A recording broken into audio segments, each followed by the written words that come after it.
Welcome back to another episode of the Hardcore Casual with your boy, Base the Kid. As always, please like and subscribe, share with a friend, a colleague, a relative, an associate, an enemy, any and all in between. It's appreciated. Now, there hasn't been a lot of these recently, and there's been a lot that's happened, a lot that's been going on.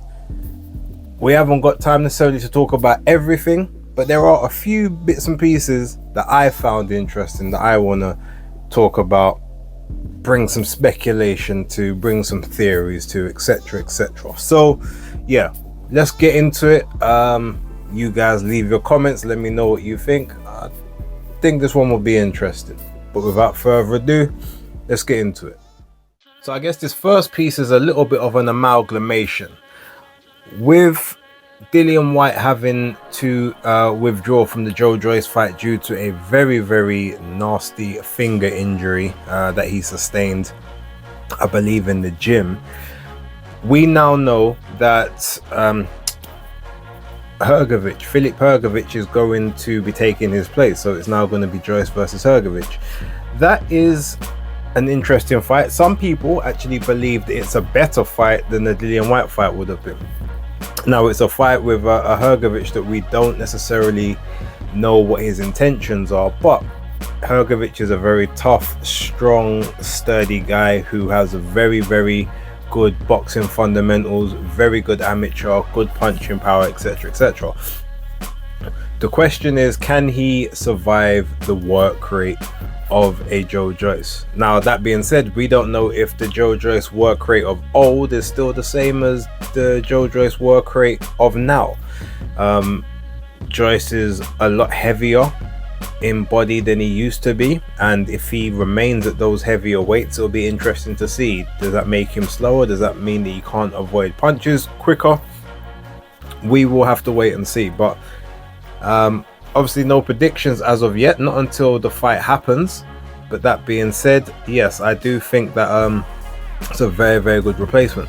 But with the amalgamation of that, we also got news a couple of days ago that now Lawrence Okolie has dropped off of the card with an injury, undisclosed at this time, we don't know, but that now means Richard Riakporhe is either off the card or currently has no partner. The reason I wanted to bring this part up is because there's a lot of conspiracies out there, a lot of theories, and you know, we like a little bit of a conspiracy theory or a little bit of a what if type scenario here. And one of those is at present that basically Lawrence Okolie is feigning an injury so that he can put himself in a ready position to face either Ajit Kabayel for a number one he's already the number one in WBC, but it would obviously be an interim, which would allow him to either face Alexander Usyk or become the full champion if Usyk were to vacate. So there's a feeling that he might be doing that, or he may potentially be pulling out with Anthony Joshua, I believe, in the top 4 or something. That could be a potential fight down the line. Now, I don't personally subscribe to that. I mean, I don't know if he's injured or not. That's the first thing. But what I want to say, and this isn't pertaining just to Lawrence Okolie, but this is like in general, there has been many times where we've seen someone quote unquote feign an injury, and then all of a sudden they get booked into another match maybe like a month later, and you know, it's either a bigger fight or it's a tougher fight than the one that not a tougher fight, so it's an easier fight than the one they was in previous, or like a bigger money fight, etc. I feel that if you withdraw from a fight for medical reasons, the same way how you get a suspension, a medical suspension, like after your bouts or after suffering a knockout defeat, which is usually about 40 to 45 days, depending on the severity of the knockout, where you can't spar, you can't do any physical activity apart from obviously general training. I feel like if you withdraw from a boxing match, a signed contract, due to a medical reason, however light or severe it should be, then you should also be subject to a period of suspension. 45 days, 60 days, 90 days possibly, just to say, you know, so to make sure that, okay, if you are actually injured, then you've given your body suitable time to recover and repair itself before you then go back into camp for another bout. I don't think anyone should be allowed to withdraw and then all of a sudden, like 2-3 weeks later or 4 weeks later, they're in a different fight, because then that's not fair on the opponent. Obviously, they've signed the original contract with, that person's paid for their training camp. If they don't get to fight because of the pull-out, then ultimately they've lost a lot of money, so forth. So yeah, I feel that should probably be a route to go down. Now, I don't know whether they'd actually do it.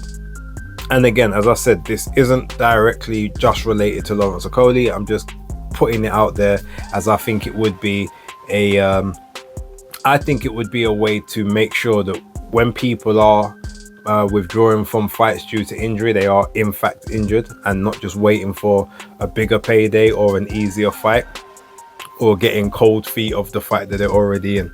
But yeah, with regards to Lawrence, I don't know if he's injured, but I would hope that, well, not in a morbid way, but I would hope that he is, and that he's able to recover from that injury quite swiftly. Also, I guess this would be an opportunity to sort of figure out what kind of weight he wants to walk around at. You know, can he remain disciplined, I guess, while not in training camp? We did all see the 265 pounds in the very last fight. I'm sure that that's not somewhere he wants to be at again. So yeah, all of that stuff, I guess we could wait and see. And again, we don't know exactly what Richard Riakporhe is going to be doing at this time, but maybe in that instance, I don't know if apparently he's still with Boxer. Maybe they've dodged the bullet, because if he were to have lost to Okolie, that's a very hard rebuild for them if they've still got him under contract. Maybe he moves off that card and does something else. I guess we'll have to wait and see. But yeah, that's just kind of my thoughts on that. Joyce Hrgovic announced, Lawrence Okolie off the card. Frank Warren's first DAZN card. It's starting to look a little bit Apple out here, and if you guys know about Apple, you'll kind of understand the reference that I'm putting in. But yeah, we'll wait and see. Okay, so I was gonna do another segment for this video, but I've actually decided to withdraw that right now, because I want to devote more time to this particular segment, just so the video isn't too long for everyone watching. Now, if you look on screen, you'll see something I saw a little bit earlier on today, right? So I was watching Frank Warren's, what was it, Box Nation interview with Umar, a bit earlier on today, I think, or yesterday. And he was talking about, you know, he's got his guys in all of the mandatory positions, you know, for U6 belts. And then he was saying, you know, there'll be a fight announced for Daniel Dubois in due course, and Joseph Parker, and Ajit Kabayel, and everyone else, Moses Atalm, etc. So I thought, okay, let me go into the rankings and have a look to see, because I know what's going on with the WBA, and I know that Ajit Kabayel is a WBC interim, and I know that Joseph Parker is a WBO interim, because he didn't lose it because he didn't face Daniel Dubois.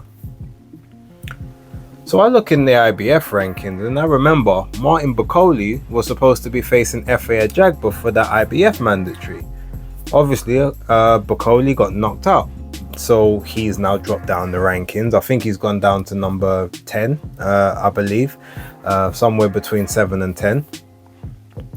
And there is no recognized number 1. Now, usually they have number 1 and number 2 vacant until they have a mandatory final eliminator between number 3 and the next highest ranked, and then that person goes to number 1, and then they have another one where someone goes to number 2 and they become the secondary. Well, at this point in time, you will see that Derek Chisora is showing up as the number 2 within the division.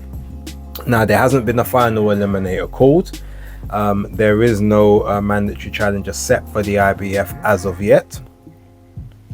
Now, with all of the situation, you know, regarding Daniel Dubois and pulling out of the fight, and a lot of people believing that, you know, he should be giving Joseph Parker his opportunity, but he's likely going to go into the Usyk fight. I think there was a interview between Gareth A. Davis and Robert Smith of the British Boxing Board of Control, where he basically said, yes, it was us that wrote Daniel Dubois out of the fight. So I guess maybe Stan Dubois was incorrect in what he said, or maybe it's a case of, well, they was given the option and they chose not to, so they were given a fit note. Who knows? But the reason I bring it up, look who's number 2. You got Derek Chisora at number 2. I think Anthony Joshua's like number 4 or something. I can't quite remember. You know, I'm not actually looking at it directly on screen, but I know Chisora's number 2 and there's no number 1.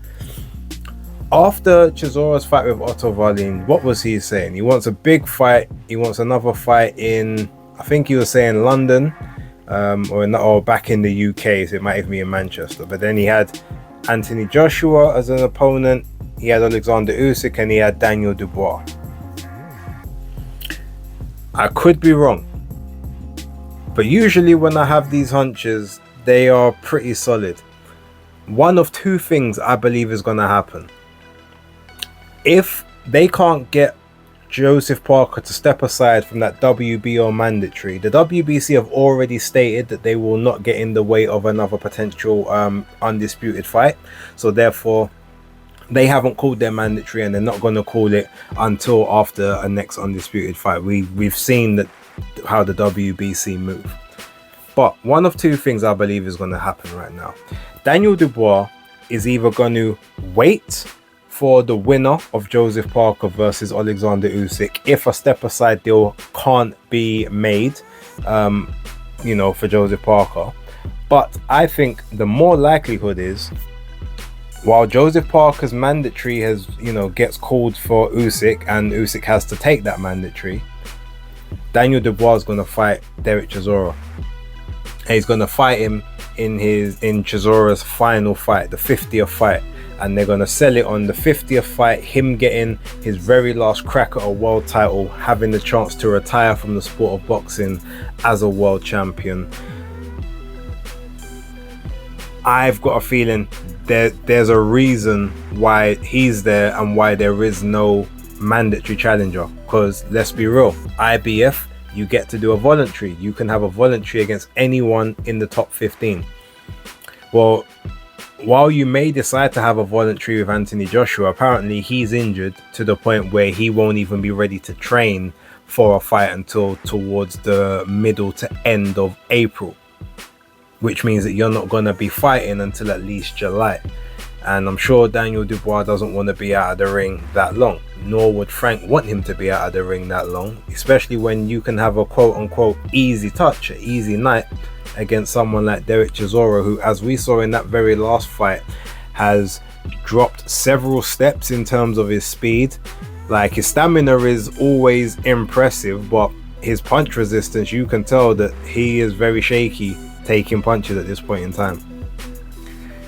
That is a 4 to 5 round job for Daniel Dubois at this point in time, at absolute best. And to make it worse, the fight will sell. You can sell that at a Tottenham Hotspur Stadium. I don't know if you get a full 60,000, but you'll get at least 40. You could definitely get a 40,000 crowd for that, or it will sell at an O2 or a Co-op. Like, every single seat gone. And it shouldn't. But I know that's what's going to happen. Now again, I say this and I could be totally wrong, and you know me, I've got no problems doing retraction videos as and when that takes place. But Frank has said that there will be news for Dubois shortly. Yeah, we know what Derek's on, and we know that whole fighting in Africa for the 50th fight is out of the window right now. They're gonna give Daniel the light touch. They're probably gonna say, well, look, it's a big fight in the UK, and he's gone through the gauntlet, so he deserves to be able to have a voluntary opponent. And Derek Chisora, he deserves to have this fight. It's the 50th, it's the last hurrah, all the ways that they're going to try and promote it. And especially with Frank Warren saying that Daniel Dubois' next fight will be in the UK. He said that in the interview. So they're not relying on Saudi money to fund this, which means that they've got to find a fight that's economically viable, that they will make, you know, they'll be able to make good money on.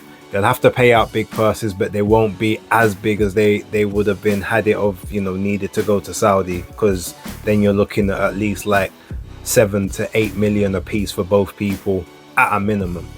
This one, you're looking at likely what, maybe 7-8 million for Dubois, and then maybe like 2.5 million for Chisora. You could do that. You put it on the DAZN pay-per-view. You do a big gate. It will sell.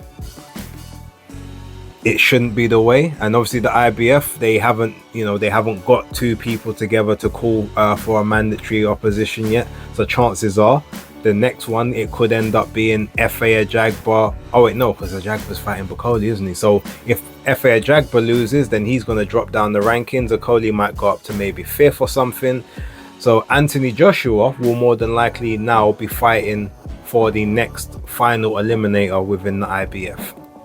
Whomever is number 5 or number 6 or the next highest ranked person, or that will be an eliminator, and then the final eliminator will be him versus the winner of Ajagba versus Okolie. But either way, there's not going to be a number 1 contender for at least 7 months, unless people have fights very, very quickly, like 2 months and then 2 months, etc., etc. That's my speculation. That's what I believe they're about to do. I don't want to see that. As much as Chisora's been on this little resurgence, that's not the way that he needs to go out on his 50th fight. And, you know, Daniel Dubois, you can't go from Joseph Parker to Derek Chisora in terms of level of competition. It's not right. But I just have a feeling that's what we're going to get. Look, ladies and gentlemen, again, as I said, I could be wrong. I'm happy to do a retraction video if I get proven wrong. But what should happen is if Joseph Parker gets his shot at Usyk, then Ajit Kabayel should get his shot at Dubois. And then the winners fight each other for undisputed. That's how it should be. And then while the WBA are sorting out their thing between Pulev, Wardley and Hunter, and then whoever wins that gets the chance to consolidate theirs for the WBA Super, probably at the end of this year or next year.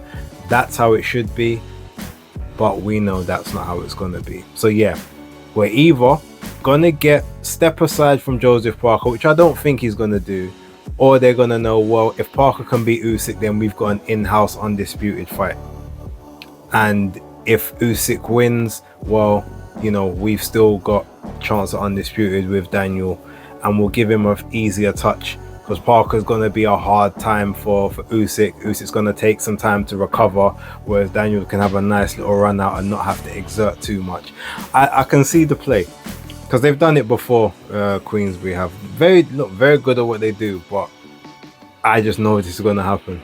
So yeah, don't be surprised when it does get announced. That's all I'll say.